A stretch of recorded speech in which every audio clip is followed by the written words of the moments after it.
അസ്സലാമു അലൈക്കും വറഹ്മത്തുള്ളാഹി. കഴിഞ്ഞ എപ്പിസോഡിൽ നമ്മൾ കണ്ടത് ഒരു അനാഥ ബാലനെയാണ്. പിതാവിനെ കാണാൻ കഴിയാതെ ജനിച്ച, ചെറുപ്പത്തിൽ തന്നെ മാതാവ് മരണപ്പെട്ട ഒരു ബാലൻ. പക്ഷെ അള്ളാഹുവിൻ്റെ സംരക്ഷണത്തിൽ അവിടുന്ന് വളർന്നു. ഇന്ന് ആ ബാലൻ്റെ ജീവിതത്തിലെ മറ്റൊരു പ്രത്യേകതയിലേക്ക് നാം കടക്കുകയാണ്. വിശ്വാസ്യത. മുത്തുനബി സല്ലല്ലാഹു അലൈഹി വസല്ലമ തങ്ങളെക്കുറിച്ച് മക്കക്കാർക്ക് അറിയാവുന്ന ഏറ്റവും പ്രധാനപ്പെട്ട ഒരു കാര്യം ഇതായിരുന്നു. അവിടുന്ന് വിശ്വസിക്കാവുന്ന മനുഷ്യനായിരുന്നു എന്നുള്ളത്. അൽ അമീൻ, വിശ്വസ്തൻ. ഇത് ചെറിയൊരു വിശേഷണമല്ല. ഒന്ന് ചിന്തിച്ചു നോക്കൂ. ഒരു മനുഷ്യൻ്റെ കയ്യിൽ തൻ്റെ സമ്പത്ത് മുഴുവനും ഏൽപ്പിക്കുമ്പോൾ, നമ്മുടെ രഹസ്യങ്ങൾ പറയുമ്പോൾ, അല്ലെങ്കിൽ മറ്റെന്തെങ്കിലും ഒരു കാര്യം ഏൽപ്പിക്കുമ്പോൾ നമ്മുടെ മനസ്സിൽ ആദ്യം വരുന്നത് എന്താണ്? ഈ മനുഷ്യനെ വിശ്വസിക്കാൻ പറ്റുമോ എന്നുള്ളത്.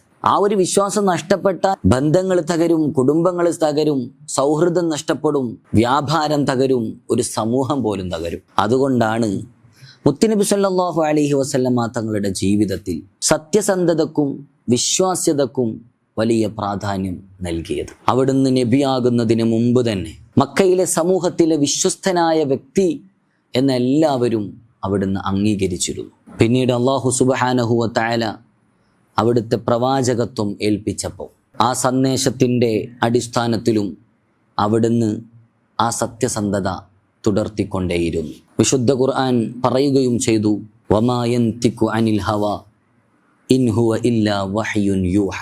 അവിടുന്ന് സ്വന്തം ഇഷ്ടപ്രകാരം ഒന്നും സംസാരിക്കുന്നില്ല. എല്ലാം അവിടുന്ന് നൽകപ്പെടുന്ന വഹി മുഖാന്തരം മാത്രമാണ് എന്നാണ് പറയുന്നത്. ഇവിടെ നമുക്ക് നമ്മോട് തന്നെ ഒരു ചോദ്യം ചോദിക്കാം. നമ്മെക്കുറിച്ച് ആളുകൾ എന്തൊക്കെയാണ് പറയുന്നത് എന്ന്. അവനെ വിശ്വസിക്കാം അല്ലെങ്കിൽ അവളെ വിശ്വസിക്കാം എന്നാണോ? അവൻ പറഞ്ഞാൽ അതൊക്കെ സത്യമായിരിക്കും എന്ന് പലരും പറയാറുണ്ടോ? അല്ലാതെ ഇവനോട് പറഞ്ഞാൽ മറ്റുള്ളവരൊക്കെ അറിയും, ഇവനെ ഒരു കാര്യവും വിശ്വസിച്ച് ഏൽപ്പിക്കാൻ സാധിക്കുകയില്ല, ഇവൻ്റെ വാക്കിനൊരു വിലയുമില്ല, പണമൊന്നും ഇവനെ ഏൽപ്പിക്കാനേ പറ്റില്ല എന്നാണോ പറയുന്നത്?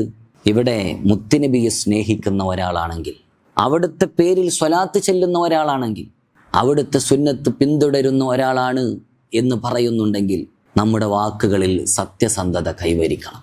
നമ്മുടെ ഇടപാടുകളിലെല്ലാം വിശ്വസ്തനായിരിക്കണം. നമ്മുടെ വാഗ്ദാനങ്ങൾ മുഴുവനും സത്യം മാത്രമായിരിക്കണം.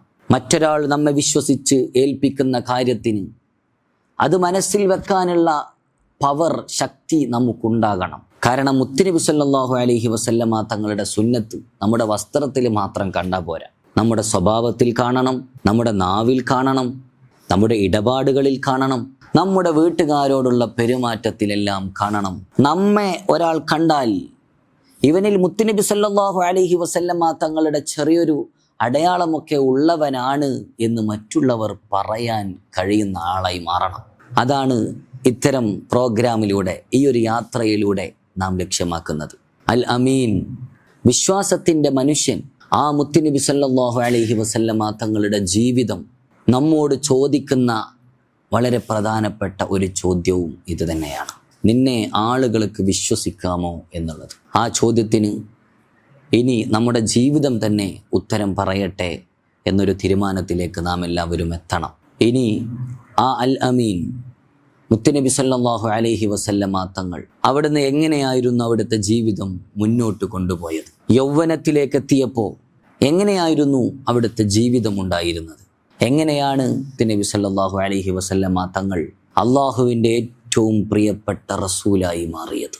ഇൻഷാ അല്ലാഹ് അവിടുത്തെ വഴിയിൽ എന്ന പ്രോഗ്രാമിൽ അടുത്ത എപ്പിസോഡിൽ നമുക്ക് പോകാനുള്ളത് മുത്തുനബി സല്ലല്ലാഹു അലൈഹി വസല്ലമ തങ്ങളുടെ യുവത്വത്തിലേക്കാണ്.